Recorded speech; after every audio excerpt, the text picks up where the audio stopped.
Hello বন্ধুরা, বড়দের প্রণাম, ছোটদের ভালোবাসা নিয়ে আজকে আবার একটা নতুন ব্লগ নিয়ে তোমাদের সামনে চলে আসলাম। দেখো এখানে নিয়েছি গাটি কচু আর আলু কেটে ধুয়ে রেডি করে নিয়েছি।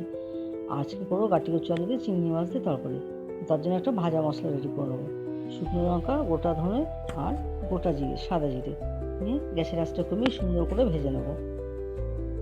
তারপর ঠান্ডা হলে মশলাটা শিলপাটায় বেটে নেবো। খুব মিহি করে গুঁড়ো করবো না, গোটা গোটাও থাকবে না। দেখো ঠিক এরকম করে গুঁড়ো করে নিয়েছি।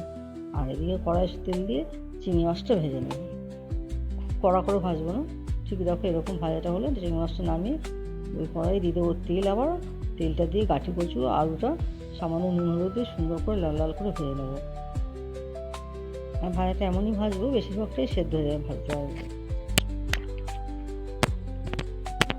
তো দেখো খুব সুন্দর করে ভাজা হয়ে গেছে।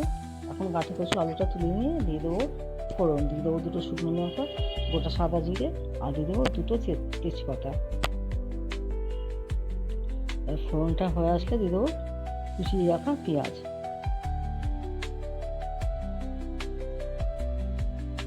আর পেঁয়াজের মধ্যে দেবো সামান্য নুন, যাতে তাড়াতাড়ি পেঁয়াজটা ভাজা হয়ে যায়।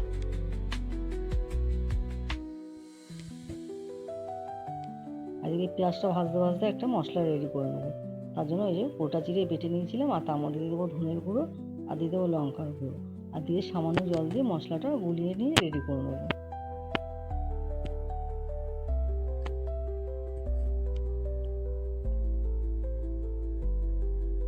তখন মশলাটা রেডি করতে করতে আমার পেঁয়াজটাও ভাজা হয়ে গেছে।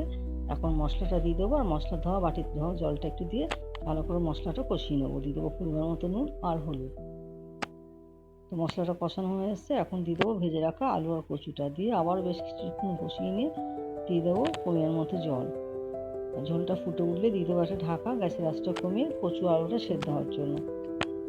তো বেশ কিছুক্ষণ পর দেখো ঢাকা খুলে দিচ্ছে, আলু আর কচু খুব সুন্দর সেদ্ধ হয়ে গেছে। এখন দিয়ে দেবো আগে থেকে ভেজে রাখা চিংড়িটা, আর দিয়ে দেবো কটা চেরা কাঁচা লঙ্কা। দিয়ে আবারও কিছুক্ষণ ফুটিয়ে নিয়ে ওপর দিয়ে ভাজা জিরে, যেই মশলাটা করে রেখেছিলাম ধনে জিরে লঙ্কা, ওপর দিয়ে ছড়িয়ে নামিয়ে নেবো আজকে গাঁটি কচু আলুর তরকারি। আজকের মতো ভিডিওটা এখানেই শেষ করছি। সবাই ভালো থাকুন, সুস্থ থাকুন। যদি আমার ভিডিওটা ভালো লেগে থাকে এতে লাইক ও সাবস্ক্রাইব করে দেবেন।